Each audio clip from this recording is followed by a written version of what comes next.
pudiéramos estar creyendo en otras cosas, adorando otras cosas, pudiéramos estar, Dios, tan desubicados en tanta mentira y en tanto engaño. Pero la gracia tuya, Señor, nos ha traído a este lugar. La gracia tuya, Señor, nos ha traído a tus pies. Y hoy podemos adorarte y exaltarte, Señor, con todo el corazón y con todo el amor, Dios. Bendito tú seas y bendito tu maravilloso nombre. En el nombre de Jesús. Amén. Bueno, tenemos el regalo y la bendición maravillosa de poder compartir la Santa Cena, ¿sí? Entonces, lo que Dios nos ha regalado y lo que Dios nos ha dicho es que, así tranquila, no hay problema, es que cuando compartamos la Santa Cena, vamos a conmemorar su muerte, sepultura y resurrección. Y que cuando compartamos la Santa Cena debemos recordar lo que Él hizo y también anunciar lo que Él hizo. ¿Recordarlo a quién? A los que ya lo hemos escuchado y a los que ya Dios nos lo ha enseñado. ¿Y anunciarlo a quién? A las personas nuevas, a los que llegan y no tienen mucha claridad. Hay dos elementos dentro de los elementos que constituyen la Santa Cena, y lo que los judíos llamaban o llaman, muchos de ellos todavía, que la celebran la Pascua. Y hay dos elementos que hacen parte tanto de la cena en la Pascua judía como la Santa Cena. No la última cena, muchos llaman la última cena, esa no fue la última cena, la Santa Cena, ¿sí? Y esos dos elementos tienen que ver con el pan y con el vino. Bueno, este no es vino, es jugo de uva, ¿sí? Pero estos dos elementos que tienen que ver con la vid y con el pan no pueden faltar. Si nosotros lo miramos a través de la Santa Cena, entonces sabemos lo que simboliza y de lo que es figura, tanto el vino, que es figura de ¿qué? De su sangre, y el pan de su cuerpo. Pero si lo miramos a través de la Pascua judía, pues que también, entre otros elementos de los que hablaremos después, también está el pan y el vino. Pero al momento de celebrar la Pascua judía no había muerto el Señor Jesucristo, no había derramado su sangre, pero también había pan y vino. Entonces, ¿por qué esos dos elementos también? Y vamos a verlo en unión y en conexión con la Santa Cena, para poder mirar cómo esas dos cosas se complementan, ¿sí? Y nos están hablando de una sola cosa, ¿ya? Entonces, ¿por qué los judíos comen el pan? Vamos a hablar primero del pan. El pan sin levadura durante la Pascua. Y la razón principal por la que ellos lo hacen se refiere fundamentalmente a la esclavitud que el pueblo judío vivió en Egipto. La esclavitud que ellos vivieron en Egipto y esa hazaña divina, poderosa y sobrenatural que los llevó a ser liberados. Ahora mira, durante muchos años, cuando los hebreos vivieron esclavizados en Egipto, todos los días, como esclavos, todos los días ellos comían el matzá.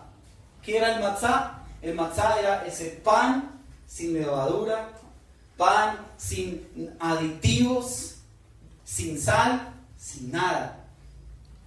Era un pan de muy lenta digestión en el organismo. Era el alimento ideal que se daba tanto a los esclavos como a los prisioneros. Era lo que se les daba para que sobrevivieran y para que a la vez también pudieran trabajar. Matzá en la mañana, el matzá en la tarde, el matzá en la noche, matzá todos los días. ¿Por qué? Porque ese matzá, ese pan así como lo preparaban sin aditivos de nada, duraba más en el estómago del esclavo y de los prisioneros, lo que hacía que ellos duraran más tiempo llenos. Los judíos alimentados con matzá tenían así entonces menos hambre. Por otro lado también, el matzá era lo más barato y lo más ligero que se les podía dar. El matzá estaba compuesto solamente de dos cosas: harina y agua. Y eran los dos elementos que más sobreabundaban allá en Egipto. Entonces, en el cautiverio egipcio también había otro elemento tremendo que contribuía como a esa tortura psicológica a la que los tenían sometidos, y era el factor tiempo. ¿Por qué el factor tiempo? Mira, mientras que para producir un pan normal se necesita levadura y se necesita también darle tiempo a la levadura para que leude la masa, ellos en ese leudar esa masa era aproximadamente entre 20 y 30 minutos, y después de ese tiempo se colocaba ya esa masa en el horno para que pudiera ser obviamente horneada. Entonces ocurría algo tremendo, y es que sus verdugos no estaban dispuestos a darles tiempo para que ellos esperaran a que su masa fermentase.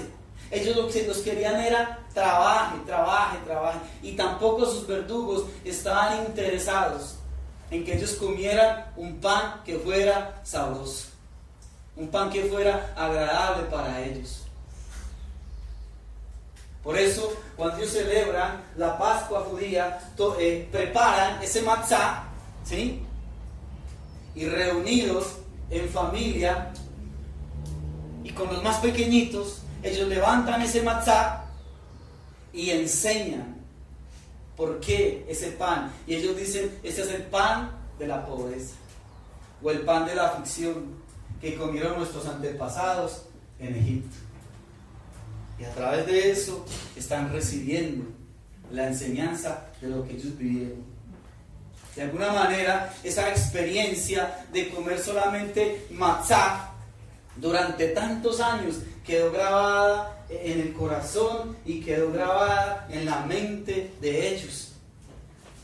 Entonces, al probar ellos el matzá, dicen que ellos reviven y recuerdan el sabor del cautiverio. En el momento en el que ellos llega el tiempo de poder salir libres ya de Egipto después de 400 años, sucedió algo muy tremendo. Y dice que algo quedó ahí. Dice algo muy bonito, y es que en ese momento en que ellos ya van a salir libres del cautiverio, esa noche nuevamente volvieron a comer matzá. Pero no lo comen porque sus verdugos los estuvieran forzando a que lo hicieran o los estuvieran obligando, sino porque la salida de Egipto ocurrió en un tiempo sumamente rápido, cortísimo, entre la noche del 14, ¿sí?, de Nisan y el 15 de Nisan. Fue algo supremamente rápido. Después de la última de las maravillas que Dios trajo sobre Egipto, el faraón les da orden de que salieran ya, de que salieran rápido. Y el Dios Todopoderoso lo sacó precipitadamente. Eso fue como una operación relámpago, providencial. Eso duró solamente unas cuantas horas. Entonces, Tratemos de visualizar y de ponernos nosotros por un momento como en la condición, en la situación que están viviendo. Ellos tenían que salir rápido, tenían que tomar aquellas cosas que fueran las más necesarias, las más vitales para ellos, y entre ellos también llevar comida. No tenían tiempo entonces en esa salida tan rápida de esperar a leudar la masa. Ellos sencillamente, aunque por mucho tiempo anhelaban tener esa primera comida normal a salir de Egipto, ellos simplemente toman ese matzá y lo comen. Pero ese pan que ellos estaban comiendo al salir tenía otro sabor, y era el sabor de la libertad. Esa libertad que estaba ocurriendo ahí ya, delante de sus ojos, en ese mismo momento. Entonces comen nuevamente ese pan. Ahora mira algo también, y es que el pan es de esos, como les decía ahorita, esos elementos característicos en la Pascua. Pero cuando ellos celebran su Pascua y toman ese matzá, simultáneamente están entonces recordando y celebrando dos cosas. Representan la amargura, la esclavitud, el dolor y la angustia que vivieron en Egipto. Pero también les recuerda el dulce sabor que les dio la libertad. Y eso es lo que ellos enseñan a sus hijos, a los más pequeños, a través de este matzá. Y luego te digo otros elementos. Ahora, nosotros, cuando comemos del pan, estamos también a la vez, unidos a esto, estamos recordando dos cosas: el dolor, el sufrimiento, el padecimiento de Jesús, pero a la vez también el dulce sabor de la libertad, la salvación y la redención que costó ese sufrimiento de él. El otro elemento que no puede faltar entonces también es el vino. Y cuando hablamos del vino, definitivamente nosotros podemos darnos cuenta que dentro de todo el contexto bíblico, tanto en el Antiguo como en el Nuevo Testamento, el uso del vino es bien claro, y la Biblia nos lo nombra muchas veces. Pero ese uso y esa manera como la Biblia nos muestra y nos habla del vino tiene dos variaciones, ¿sí? La Biblia nos habla de aquellos que usaban el vino para embriaguez, cosa totalmente reprobada por Dios, y obviamente también por su palabra. Y el otro contexto del que nos habla la Escritura del vino es del uso moderado y prudente que a través de la Biblia vemos que se le daba al vino, con el fin de acompañar alimentos en la mesa judía dentro de todas y cada una de las celebraciones judías. Toda celebración judía está acompañada de vino, y está acompañada de vino como símbolo, como figura de alegría, de gozo y de celebración. Ellos usan el vino en la celebración de matrimonios, usan el vino en la comida que ofrecen los familiares de las personas al venir luego de alguna honra fúnebre, vino en la celebración de la circuncisión, en la fiesta de Purim, en las ofrendas, en las fiestas de tabernáculos, en la Pascua. Siempre está el vino acompañando. Solamente te voy a dar una cita bíblica: el Levítico 23, 12 y 13. Levítico 23, 12 y 13.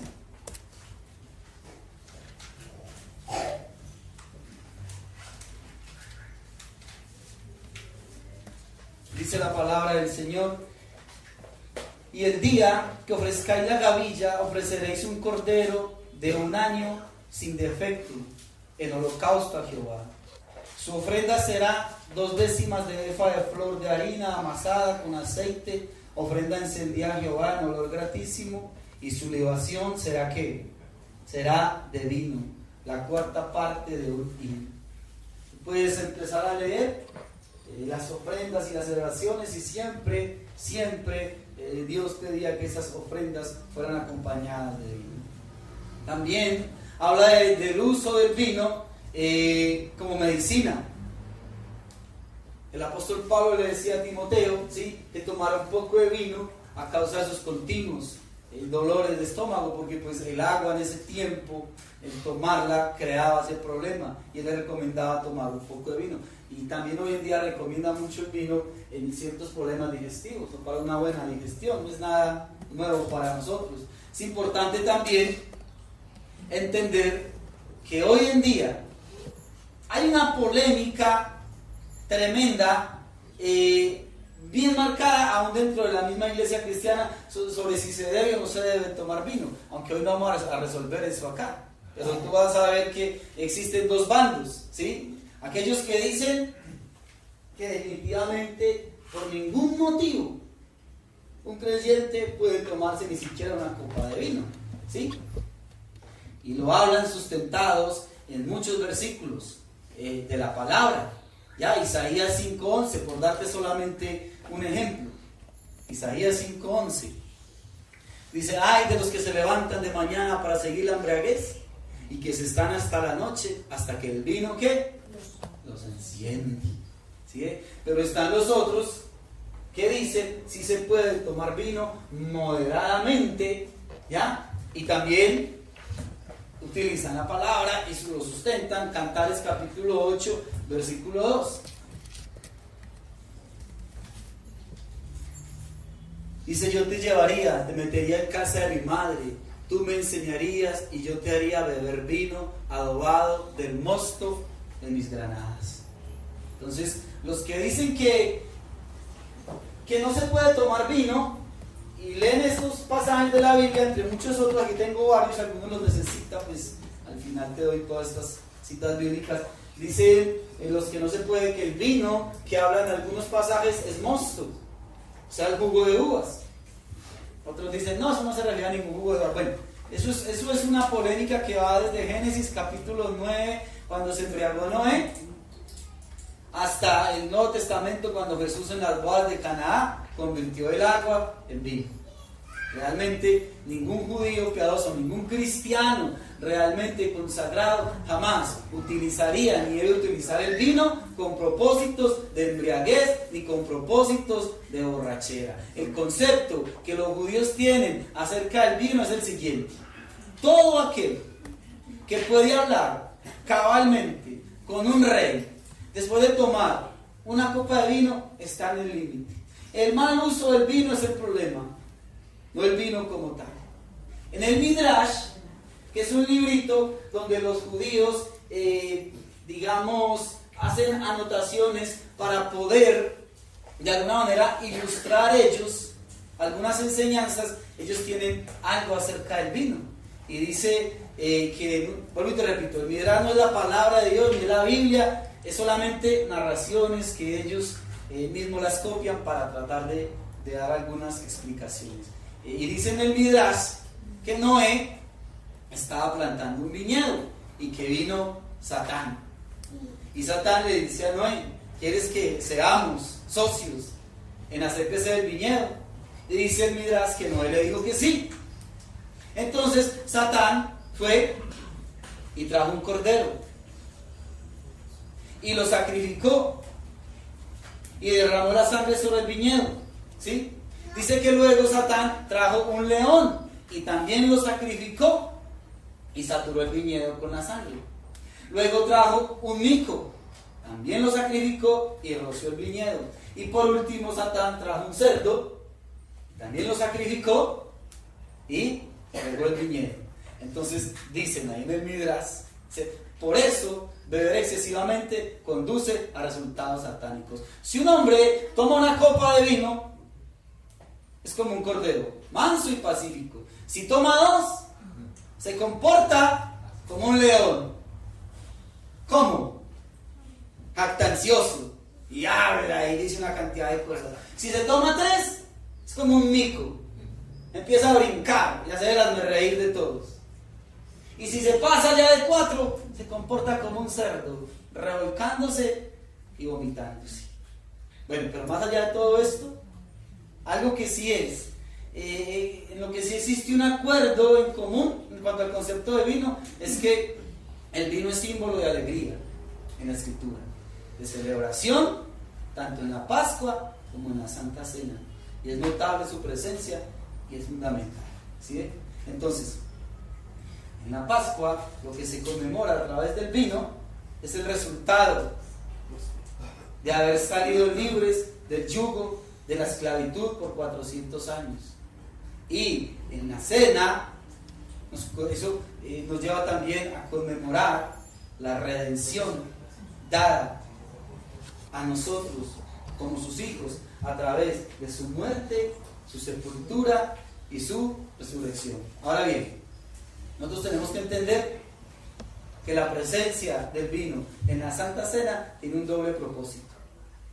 No solamente ese vino nos habla de la sangre de Cristo derramada bajo el nuevo pacto, sino que también nos invita a que seamos conscientes que dicha celebración tiene que ir mucho más allá de lo místico, mucho más allá de lo religioso. Lo que el Señor quiere a través de esta celebración es que nosotros, como dice la Escritura, no os embriaguéis con vino en lo cual hay disolución, antes bien que se llenos del Espíritu, que es embriagar de nuestro a través de la celebración de la Santa Cena, sea de gozo y de alegría por el regalo que nos fue dado a través de Cristo, por la libertad, por la salvación, por la redención que nos fue dada a través de su bendita y preciosa sangre. Nosotros lo celebramos con vino, con jugo de uvas, ¿sí? Por respeto a todos y cada uno, de acuerdo al pensamiento que cada uno tenga. Y porque quizás hay personas que han salido o están saliendo de problemas de alcoholismo y una sola copa de vino los puede llevar nuevamente a tantos errores.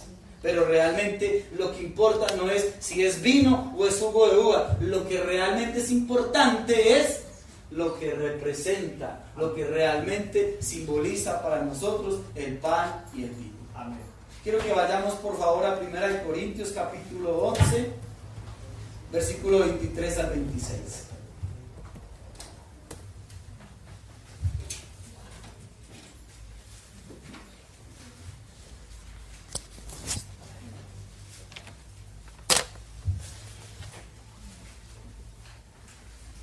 Dice, porque yo recibí del Señor lo que también os he enseñado, que el Señor Jesús, la noche que fue entregado, tomó pan. Y habiendo dado gracias, lo partió y dijo, tomad, comed, no se olvide estas dos palabras, tomad, comed, esto es mi cuerpo, que por vosotros es partido, haced esto en memoria de mí. Asimismo, tomó también la copa después de haber cenado, diciendo, esta copa es el nuevo pacto en mi sangre, haced esto todas las veces que la bebiereis en memoria de mí. Así pues, todas las veces, ojo a eso, todas las veces que comiereis este pan y bebiereis esta copa, la muerte del Señor anunciáis hasta que Él venga. La Santa Cena es una convocatoria. La Santa Cena es una invitación. La pregunta es, ¿a cuántos Dios está invitando hoy a participar de la Santa Cena? ¿A cuántos? A todos. Y algo fundamental es entender que como iglesia nos invita a todos. A todo aquel que ha creído, ha aceptado y ha entendido su muerte, sepultura y resurrección. Y la iglesia es la que está llamada y ha sido enseñada por Dios. Lo que fue la muerte, sepultura y resurrección de Cristo. Toda invitación, toda celebración que nos hacen tiene siempre un propósito. Sea que te inviten a un cumpleaños, sea que te inviten a un grado, sea que te inviten a un aniversario, todo tiene un propósito. Pero el propósito fundamental y maravilloso de esta celebración es darle gloria y darle agradecimiento a nuestro Señor Jesucristo por la redención que nos otorgó a través de su expiación. ¿Qué es expiación? Es el prefijo de expiar, el prefijo ex, ¿qué quiere decir? Quitar, alejar, apartar, como cuando tú dices mi ex jefe o el exnovio. Quitar, alejar. Expiación es exactamente eso mismo. Él quitó, Él alejó, Él apartó de nosotros ¿qué? El pecado, la muerte. Y esa expiación a través de su sacrificio trajo como resultado algo que se llama propiciación. Son términos que los escuchamos mucho, pero a veces no sabemos qué significan. Entonces ya sabemos qué es expiación: quitar, alejar, apartar. Pero propiciación es el prefijo pro, como cuando decimos esto lo hicimos pro templo, ¿sí? Ese pro es estar por. Entonces, la expiación, el alejar, el quitar, el apartar el pecado, trajo como resultado que ahora Dios es propicio a nosotros. Ya no está alejado de mí, ya no está en contra, ahora está por mí. Amén. Qué bonito eso, ¿no? Amén. La expiación trajo como resultado la propiciación. Dios ya no está en contra. Que antes éramos enemigos de Dios, pero ahora somos hijos de Dios. La propiciación por medio de la expiación. Entonces, eso es lo que celebramos hoy. Toda celebración, como te decía, tiene un propósito, a donde te inviten. Hoy la invitación es que celebremos y que nos gocemos y que nos alegremos, porque el sacrificio del Señor Jesucristo, lo que Él hizo por nosotros, dio como resultado que ahora nosotros seamos redimidos, seamos salvos por la gracia y la misericordia de Dios. Siempre que llega la fecha de aniversario de alguien que ha muerto, hay tristeza, ¿cierto? Hay melancolía y se recuerda a esa persona con cierta nostalgia. Hermanos, contrario a esto, nosotros como iglesia, a través de la Santa Cena, debemos conmemorar y debemos anunciar, recordar y anunciar su muerte, sepultura y resurrección, no con tristeza, no con amargura, no con aflicción, sino con gozo, con alegría, con regocijo y con agradecimiento, porque su muerte nos dio vida. Amén. Juan capítulo 11, versículo 25 y 26. Muchas veces la gente toma ahí la cena, eso es como con una tristeza y una cosa. No, es que aquí no estamos celebrando algo triste. Estamos celebrando que Él nos redimió, que Él nos perdonó, que Él nos dio vida eterna. Juan 11, 25 y 26 dice: y todo aquel que vive, 25. Le dijo Jesús: yo soy la resurrección y ¿qué? Yo soy la resurrección y la vida. El que cree en mí, aunque esté muerto, vivirá. Y todo aquel que vive y cree en mí, no morirá eternamente. Qué bendición, ¿cierto? Imagínate, si Jesús, al entregar su vida voluntariamente, no hubiese resucitado, ¿qué pasaría con nosotros? Pues en vano creeríamos. ¿De qué sirve un Mesías muerto? ¿De qué sirve un Mesías muerto? De nada. Él dijo: yo soy la resurrección y ¿qué? Y resulta que va y entrega su vida y no resucita. ¡Qué tristeza! ¡Qué tristeza! Miremos lo que dice Primera de Corintios 15, del 13 al 23. Es algo bien poderoso, es algo bien bonito y maravilloso. Primera de Corintios 15, del 13 al 23. Dice, porque si no hay resurrección de muertos, tampoco Cristo resucitó. Y si Cristo no resucitó, vana es entonces nuestra predicación, vana es también nuestra fe. Y somos hallados falsos testigos de Dios, porque hemos testificado de Dios que Él resucitó a Cristo. Imagínate nosotros dando testimonio de que Dios resucitó a Jesucristo. Y realmente, ¿qué tal que eso nunca hubiera pasado? Al cual no resucitó, si en verdad los muertos no resucitan. Porque si los muertos no resucitan, pues tampoco Cristo resucitó. Y si Cristo no resucitó, ¿qué? Vuestra fe es vana, aún estáis en vuestros pecados. Entonces también los que durmieron en Cristo perecieron. Todos los que murieron creyendo en Jesús, ya muertos se quedaron.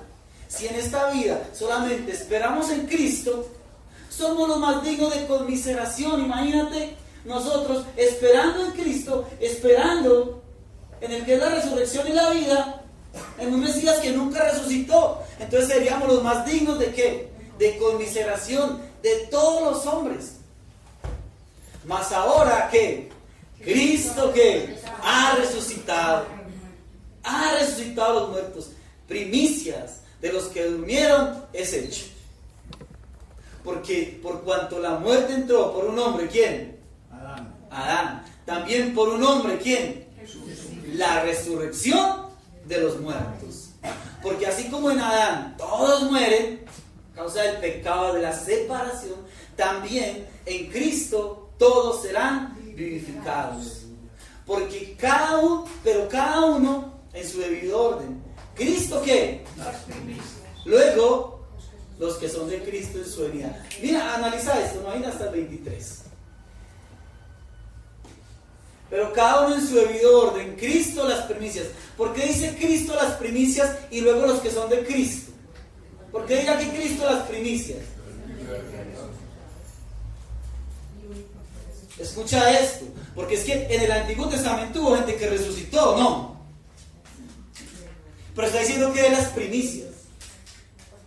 En el Antiguo Testamento sí hubo gente que resucitó, pero aquellos que resucitaron milagrosamente, ¿qué pasó luego con ellos? Murieron. Pero él es las primicias, porque él fue el primero que resucitó para nunca más ver muerte. Y luego seremos nosotros. Qué bonito eso, ¿no? Qué maravilloso. Buda, muchos lo hicieron, su Mesías. ¿Y qué pasó? Murió. Y muerto se quedó. Mahoma y muchos más que el hombre ha hecho de ellos su Mesías. ¿De qué sirve un Salvador que nos salva? Pastor, hay una cosa que es que los de la antigüedad hicieron fue revivir, mas no resucitar. Volvieron a la vida, pero no resucitaron. Es el término correcto, ¿sí? De revivir. Sino que a veces algunos no lo entienden, entonces lo manejamos de esa manera, pero es verdad. ¿Sí? Revivir es volver a tomar la vida para luego morir y resucitar, ¿sí? Levantarse entre los muertos para nunca más volver a conocer muerte. Gracias, hermano. Entonces, en Lucas, en el capítulo 22, versículo 1, Lucas 22, 1, mira esto. Préstale mucha atención, dice: estaba cerca la fiesta de los panes sin levadura, que se llama ¿qué? De la que hablábamos ahora al principio. Se llama la Pascua. Saltemos al versículo 7. Estaba cerca, en el versículo 1 estaba cerca la Pascua. Pero en el versículo 7, ¿qué dice? Llegó el día ya de los panes sin levadura, o sea, la Pascua, en el cual era necesario sacrificar ¿qué? El cordero de la Pascua. Era necesario sacrificar el cordero de la Pascua. Saltemos ahí al versículo 15. Y estando ahí celebrando todo esto, Jesús les dice: ¿cuánto he deseado comer con vosotros esta Pascua antes que padezca? Sigamos. 16. Antes que padezca. Porque os digo que no la comeré más hasta que se cumpla en el reino de Dios. Y habiendo tomado la copa, dio gracias y dijo: tomad esto y repartidlo entre vosotros. Porque os digo que no beberé más del fruto de la vid hasta que el reino de Dios venga. Y tomó el pan y dio gracias y lo partió y les dio. Recuerde que en la Pascua se celebraba con pan y con vino. Había 4 copas de vino que se bebían. La tercera copa, que fue la que levantó Jesús, dice, levantando la copa, no les voy a hablar de las otras 3 copas, solamente de esta, de la tercera copa. Era la copa que los judíos en la Pascua levantaban, que representaba el cordero que era sacrificado. Entonces por eso Jesús levanta esa copa, la del cordero. ¿Y qué sucede? Y tomó el pan y dio gracias y lo partió y dijo, diciendo: tomad, esto es mi cuerpo que por vosotros es dado. Haced esto en memoria de mí. De igual manera, después que hubo cenado, tomó la copa diciendo: esta copa, ¿sí? Esta copa es el nuevo pacto en mi sangre, que por vosotros es derramada. Que por vosotros se derrama. Muy bien. Entonces, no es casualidad que el Señor Jesús haya determinado que ambos acontecimientos, ¿sí?, en el día de la Pascua, Él haya decidido celebrar con sus apóstoles la cena. ¿Por qué? Porque todo lo que ocurría allá en la celebración de la Pascua era una sombra profética de lo que iba a ocurrir con Cristo Jesús. Vamos a entender eso. Vamos a Éxodo capítulo 12.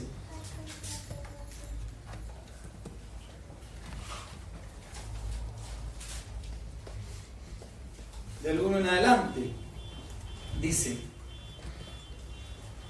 esto que el Señor les dice a ellos va a ocurrir la noche en la que ellos van a salir libres de Egipto, después de los 400 años.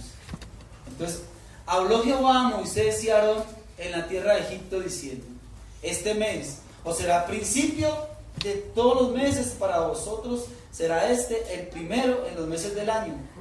Habla a toda la congregación de Israel diciendo: en el 10 de este mes, tómese cada uno un cordero según las familias de los padres, un cordero por familia. Mas si la familia fuere tan pequeña que no baste para comer el cordero, entonces él y su vecino inmediato a su casa tomarán uno, según el número de las personas, conforme el comer de cada hombre. Haréis la cuenta sobre el cordero. Si son muy pequeñita la familia, únanse 2 familias para que coman el cordero. Dice: el animal será como sin defecto, macho de 1 año. Lo tomaréis de las ovejas o de las cabras y lo guardaréis hasta el día ¿qué? 14. Entonces 4 días lo tenían ahí guardadito, hasta el 14 de este mes, y lo inmolará o lo sacrificará toda la congregación del pueblo de Israel entre las 2 tardes. Y tomarán, las 2 tardes se refiere al 14 y al 15 de Nisan, que era el que iban a salir libres.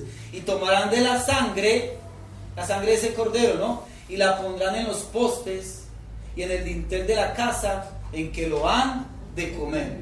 Y aquella noche comerán. Ojo a eso. ¿Qué tienen que hacer? Tomar y ¿qué? Y comer todos.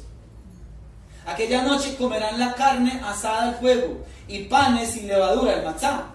Con hierbas amargas lo comerán. Ninguna cosa comeréis de él cruda, ni cocida en agua, sino asada al fuego, su cabeza con sus pies y sus entrañas. Ninguna cosa dejaréis de él hasta la mañana, y lo que quedare hasta la mañana lo quemaréis en el fuego.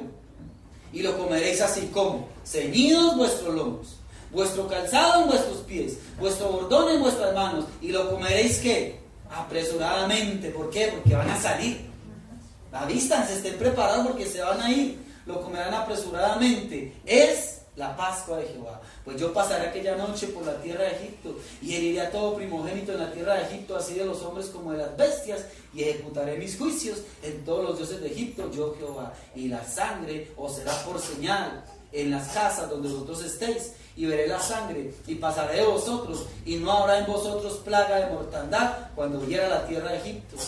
Y este día os será en memoria, ¿sí ven? Os será en memoria, y lo celebraréis como fiesta solemne para Jehová durante vuestras generaciones, por estatuto perpetuo lo celebraréis. Déjalo hasta ahí. Lo primero que dice en el versículo 5 es que el animal tiene que ser ¿cómo? Sin defecto. O sea, un animalito perfecto.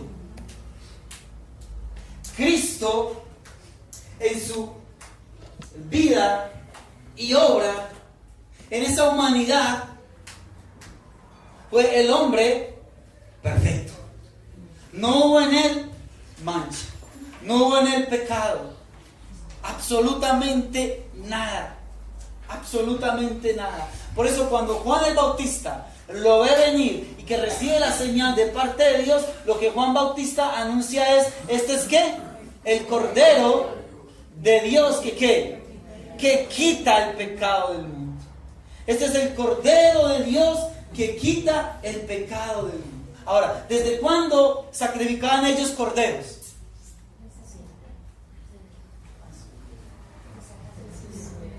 Desde siempre no, desde Génesis capítulo 3. Cuando el hombre decidió desobedecer a Dios y hacer lo que Dios le dijo que no debía de hacer, el hombre quedó separado de Dios, muerto espiritualmente. Entonces Dios hace algo muy precioso y muy maravilloso. Y es que en Génesis capítulo 3, versículo 15, no lo vamos a leer ahorita, Dios les da una promesa. Y es que un día iba a venir un Salvador, un Libertador. Que cuando ese Salvador y ese Libertador viniera, el hombre iba a quedar nuevamente unido a Dios. Porque ese Salvador, ese Libertador, iba a ser sacrificado, iba a entregar su vida. El hombre y la mujer se presentan delante de Dios. Cuando Dios le pregunta a Adán, ¿dónde estás? Y vienen vestidos con delantales de hojas. Y Dios no aceptó eso con lo que ellos se cubrieron. ¿Qué te pasó? Le preguntó. Y es que estaba desnudo. ¿Y quién te enseñó que estabas desnudo? Dios no aceptó eso. Porque es la manera como el hombre quiere cubrir su pecado, solucionar su pecado. ¿Sabes qué hizo Dios? La escritura dice que Dios los vistió con túnicas de pieles. ¿Qué le estaba enseñando Dios al hombre al vestirlo con túnicas de pieles? Que ese animalito que había sido muerto para vestirlos a ellos, ese animalito había dado su vida por ellos. Porque ese animalito era un ser inocente, que no merecía la muerte, que eran ellos los que merecían morir. Y de ahí en adelante, cada vez que el hombre quería acercarse a Dios, debía acercarse con un sacrificio. Cuando el hombre se acercaba a Dios trayendo ese sacrificio, sacrificando ese animalito, el hombre tenía que entender de lo profundo de su corazón. Al sacrificar ese animalito le está diciendo a Dios: Señor, yo soy pecador, estoy separado de ti, merezco la muerte, pero tú permites que un ser inocente muera en mi lugar. Por eso cuando Caín y Abel se presentaron delante de Dios, Dios no aceptó la ofrenda de Caín, porque no era lo que Dios le había pedido. Cuando ese Redentor, ese Salvador prometido en Génesis 3:15 llegara, el hombre ya no tenía que volver a sacrificar más animales, porque el hombre iba a quedar nuevamente unido a Dios. Entonces ahí en Éxodo capítulo 12 le está diciendo en el versículo 5 que ese animalito tenía que ser sin defecto, macho, de 1 año. Un añito, porque al tener un añito aún son corderitos. Y el corderito, cuando es llevado a ser sacrificado, no se rehúsa. Pero cuando ya el animal está grande, deja de ser un corderito, al sentir el olor de la sangre, se rehúsa. La escritura dice que como cordero fue llevado al matadero, no abrió su boca, enmudeció. Si es que todo era sombra de Cristo. Yo sé que algunos ya lo saben y pueden tener un conocimiento más amplio, solamente que para celebrar la Santa Cena se lo recordamos a algunos y a otros se lo enseñamos. ¿Sí es? En el versículo 7 dice: tomarán la carne, tomarán de la sangre y la pondrán en los dos postes y en el dintel de las casas, ahí en todas las puertas, en que lo han de comer. Esa sangre tenía que ser derramada cuando Cristo Jesús fue sacrificado y fue crucificado. Toda su sangre fue derramada en la cruz del Calvario. Y les dice en el versículo 8: aquella noche comerán la carne. Y tiene que ver con las mismas palabras que Jesús les dijo a ellos: tomad y ¿qué? Tomad y comed. Es la manera como recibimos las bendiciones. Las tomamos por la gracia de Dios. Nosotros no las hacemos, nosotros no las ganamos, nosotros sencillamente las recibimos. Lo mejor que nosotros podemos hacer es tomar toda buena cosa que nos es dada.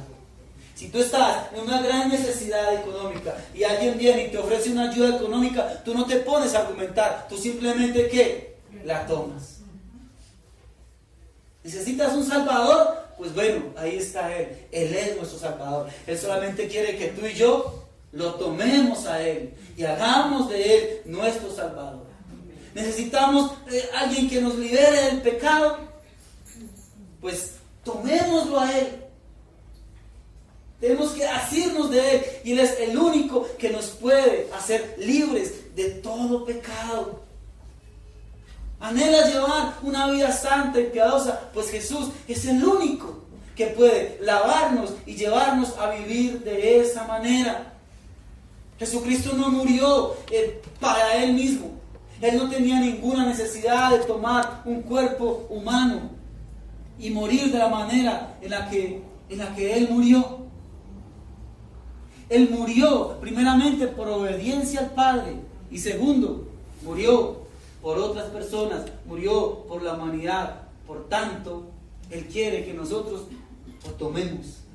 El fruto que tú ves en un árbol no está ahí colgando de un árbol para beneficio del árbol mismo. Esos frutos están ahí para que otros extiendan su mano y los tomen y se beneficien de Él. Asimismo, todo lo que el Señor nos ha dado a través de su redención, de su amor, de su sacrificio, de su sangre, todo lo que Él ha hecho, está ahí para que cualquiera pueda tomar de eso y pueda beneficiarse de lo que Él ha hecho por el hombre.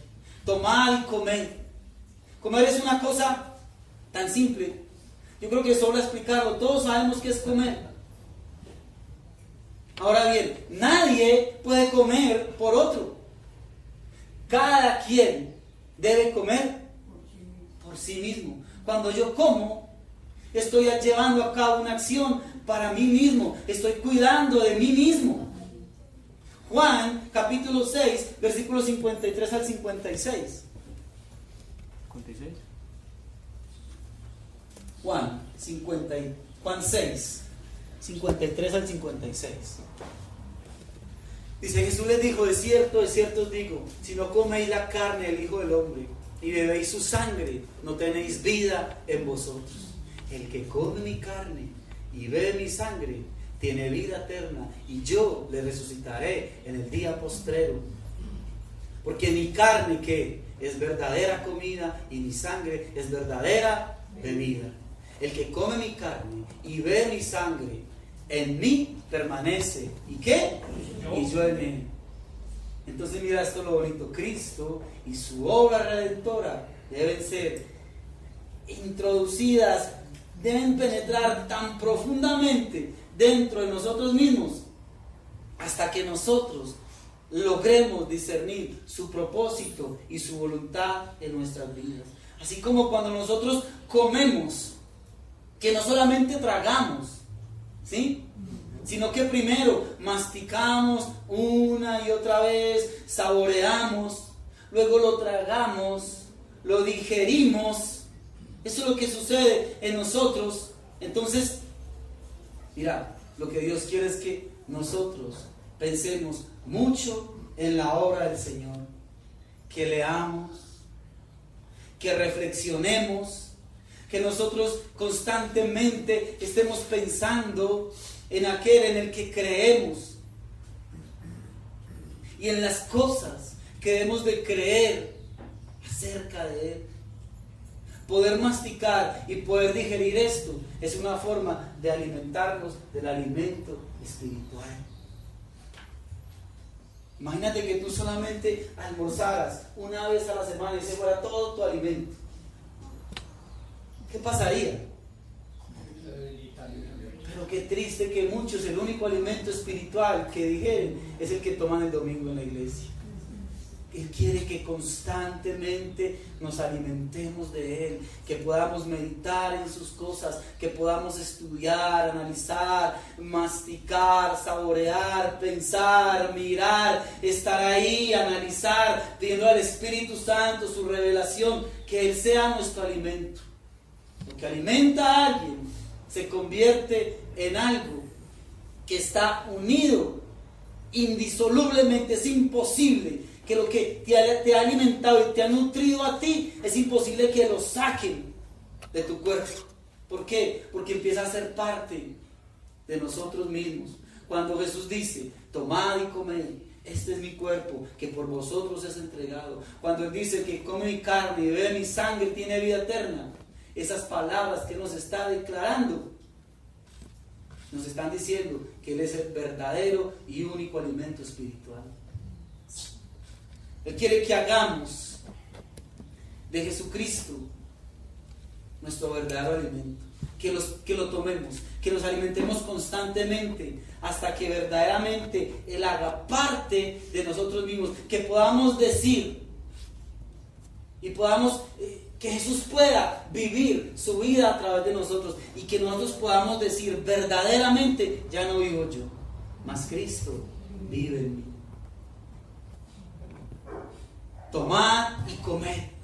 Necesitamos entonces alimentarnos de Él. Necesitamos entonces tomar de lo que Él ha hecho en nuestras vidas.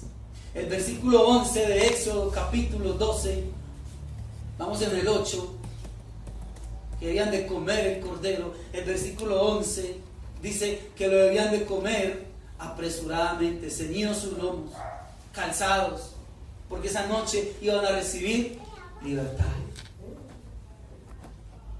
salvación.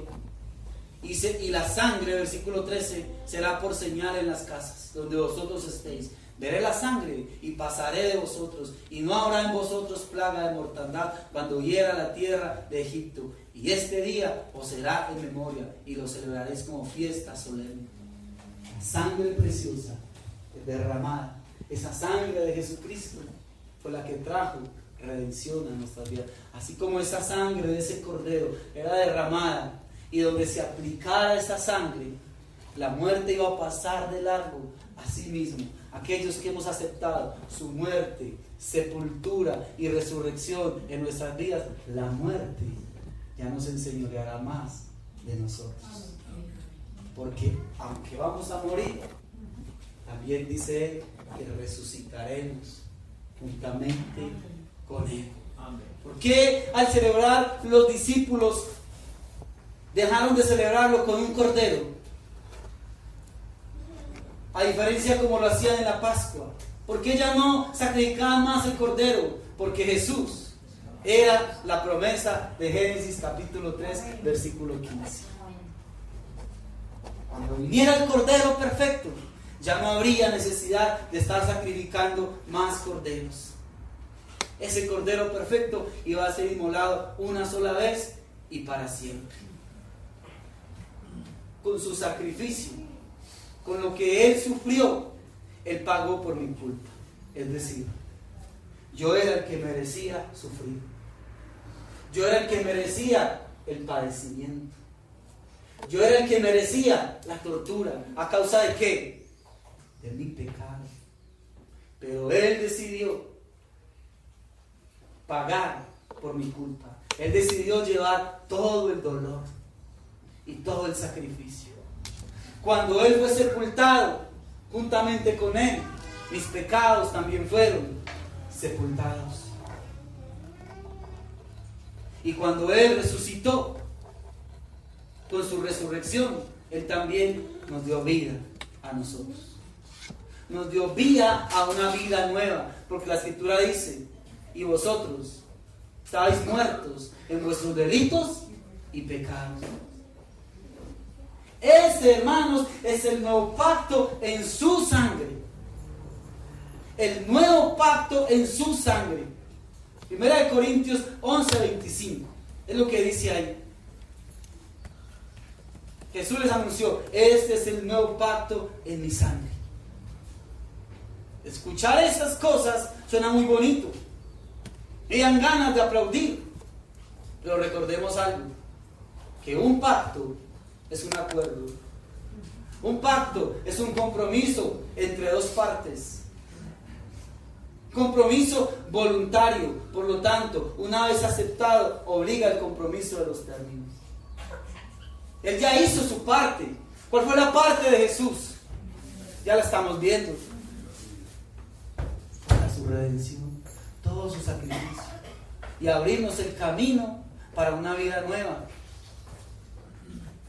Por lo tanto, al participar nosotros de la Santa Cena, es decir, cuando tú extiendes tu mano para tomar del vino y comer del pan, estás aceptando que tú ya eres sepultado juntamente con Él para muerte, a fin de que como Cristo resucitó de los muertos para la gloria del Padre, así también yo ando entonces en vida nueva. Es lo que dice Romanos 6, del 4 al 6, leámoslo. Un pacto es un acuerdo entre dos partes. La parte que Jesús debía hacer ya está hecha. ¿Qué le faltó a Jesús por hacer? Nada, ¿cierto? Ahora, cuando tú extiendes tu mano, ahorita que van a llevar la cena, y tú tomas el vino y coges el pan, tú estás diciendo: acepto el pacto, acepto mi parte. ¿Cuál es mi parte? Andar en una vida nueva, porque somos sepultados juntamente con Él para muerte por el bautismo, a fin de que como Cristo resucitó de los muertos para la gloria del Padre, así también nosotros andemos ¿en qué? En vida nueva. Él hizo algo milagroso en nosotros, y por lo que Él hizo, pagar por mi culpa, sepultar mis pecados, resucitarme para una vida nueva. Por eso yo ya no debo de servir al pecado. Por tal razón, la exhortación del Señor es supremamente clara, hermanos. Miremos ahí en 1 Corintios 11:28. Mira la exhortación del Señor. Si tú vas a aceptar lo que el Señor Jesucristo te está diciendo, que por su muerte, por su sepultura y por su resurrección, eso debe de dar como efecto, como resultado, que tú y yo andemos en vida nueva, que ya no sirvamos ¿a qué? Ya no sirvamos al pecado. Y la exhortación es esta: por tanto, pruébese cada uno a sí mismo, y coma así del pan, y beba ¿de qué? Y beba de la copa. Pruébese cada uno a sí mismo. No corresponde como ministro, como predicador, señalarte y decirte: tú la debes de tomar, tú no la puedes tomar. Yo no me corresponde a mí. La Escritura dice: pruébese cada uno a sí mismo. ¿En qué proceso estás? ¿Tu viejo hombre ya ha sido crucificado? ¿Andas en vida nueva? Porque si tú no andas en vida nueva, si aún te gusta y te deleitas y practicas algún pecado o algunos pecados, eso quiere decir que tú no has entendido lo que significó su muerte, sepultura y resurrección.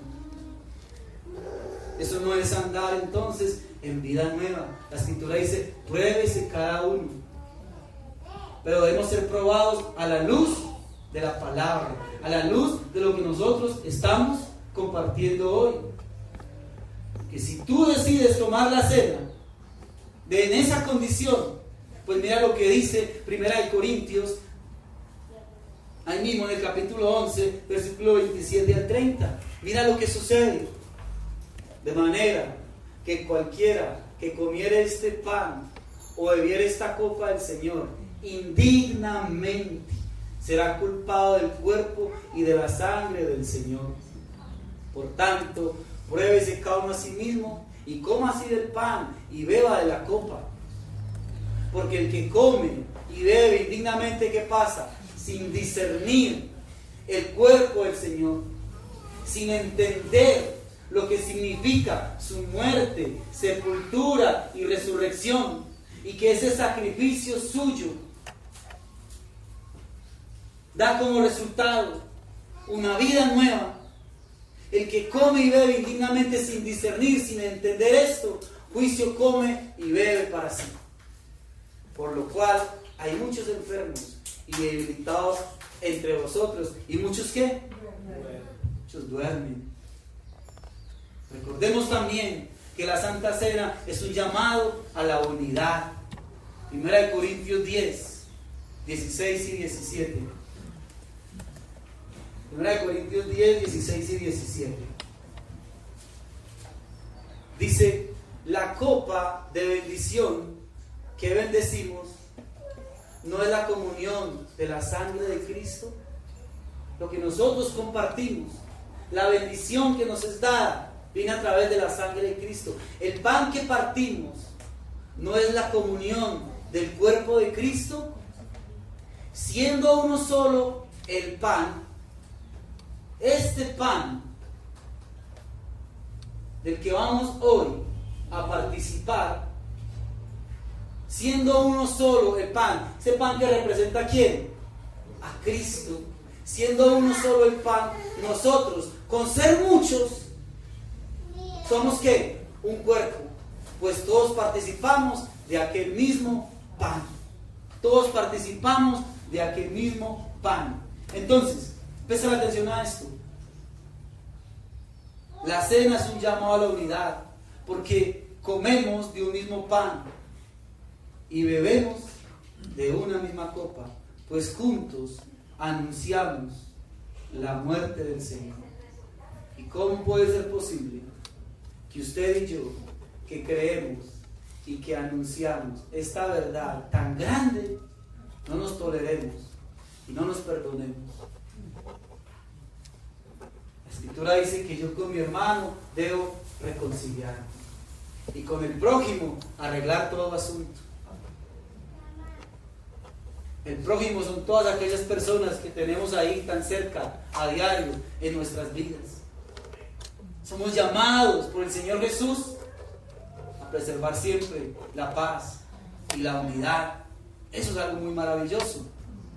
Entonces, lo que es peor, estando en conflictos y en peleas con mi hermano, con mi prójimo, con el hermano que está ahí atrás o aquí adelante, con el que tengo conflictos y que no me lo soporto, él participa del mismo pan y del mismo vino, y yo llego acá y participamos del mismo pan y del mismo vino. Cuando no hay perdón y no ha habido reconciliación. Qué tremendo eso, ¿no? Debemos entender entonces que la cena del Señor es figura de un cuerpo unido y no de personas individuales. La Escritura dice, pruébese cada uno, pues no es digno delante del Señor tomar la cena en esas condiciones, ni en conflictos con las demás personas, ni siendo consciente que aún yo todavía me deleito y practico pecados en mi vida. No es digno tomar la cena en esas condiciones. Entonces algunos dirán, bueno, la vez pasada lo enseñamos, que yo honro a Dios tanto si tomo la cena como si no la tomo, porque si sé que no estoy preparado para tomarla, pues mejor no lo hago. Entonces mucho cuidado que esa honra no se convierta en deshonra, porque la vez pasada quizás no la tomaste y hoy por la misma condición tampoco lo vas a tomar. Y la próxima vez que vamos a celebrar la cena, entonces si sigues en la misma condición, tampoco la vas a celebrar. Esa honra se convierte en deshonra. Porque quiere decir entonces, no está pasando nada en tu vida. ¿Y qué te hace pensar a ti? Que si aquí en esta tierra no estás preparado y no has querido estar preparado y vas a seguir todo el tiempo sin estar preparado para participar de la Santa Cena, ¿qué te hace pensar que cuando Él venga entonces sí vas a participar con Él de la Santa Cena? Es que esto nos va a llevar a conmemorar. La Escritura dice que un día tomaremos la cena con Él. Con Él. Y esta invitación que nos hace, al hacernos esta invitación, el deseo precioso y profundo en el corazón de nuestro Señor es que todos estemos preparados para participar de ella. Porque un día Él vendrá y nos llevará para que participemos con Él allá arriba de esta cena. Que esa honra que tú piensas y que tienes ahí no se convierta en deshonra para el Señor. Porque lo que Él quiere es que todos participemos de esta cena. Él quiere que tú y yo participemos de esta fiesta. Y hoy vamos a participar de la Santa Cena. Cada uno examínese así. Yo quiero que los hermanos de la alabanza pasen aquí al frente. Vamos a estar entonces dando la Santa Cena. Si tú quieras participar de ella, puede hacerlo, siendo sensibles a lo que el Señor nos dice. Examínense cada uno, porque el que come y bebe de la cena indignamente, juicio come y bebe para sí, por lo cual hay muchos enfermos y muchos debilitados y aún muchos duermen. Hermanos, la Santa Cena es algo que merece honra y que merece respeto delante de Dios. Este tiempo maravilloso, este tiempo precioso en el que nos lleva a celebrar nuestra redención, nuestra salvación. Este tiempo maravilloso en el que nos invita a que cada uno de nosotros seamos partícipes de esta celebración preciosa y maravillosa. Porque es a través de ese sacrificio que hoy nosotros recordamos. A través de este sacrificio fue lo único que nos abrió la puerta para que tú y yo hoy podamos ser salvos. Vamos a estar de pie, por favor.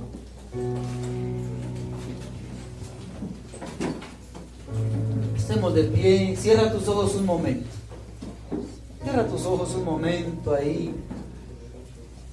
Y medita y piensa por un momento en la obra del Señor Jesús.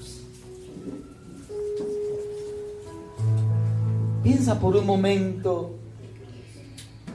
en lo que Él hizo. Él estaba allá a la diestra del Padre.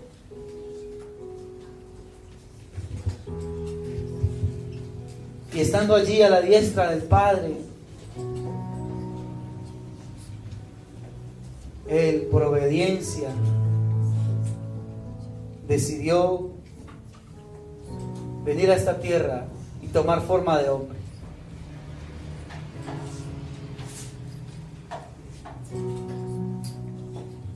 Y vivir como hombre.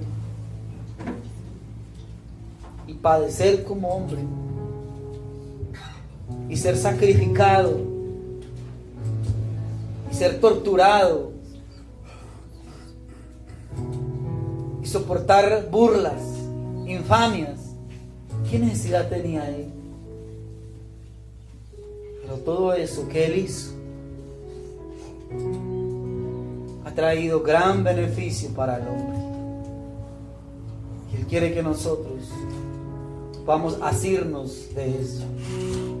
Que ese dolor que hoy está representado a través de este pan que ha sido partido, así como su cuerpo fue sacrificado, ese dolor que hoy está representado a través del fruto de la vid, que nos recuerda que su sangre fue derramada, todo ese dolor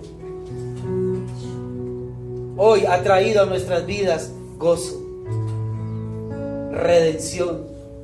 Hoy ha traído a nuestras vidas la salvación eterna para todo aquel que cree, para todo aquel que acepta su muerte, sepultura y resurrección. Si tú quieres hoy hacer parte de ese pacto, entonces puedes tomar la Santa Cena. Si tú quieres hoy aceptar el pacto que Él ha ofrecido en su sangre y en su cuerpo, entonces participemos de esa cena.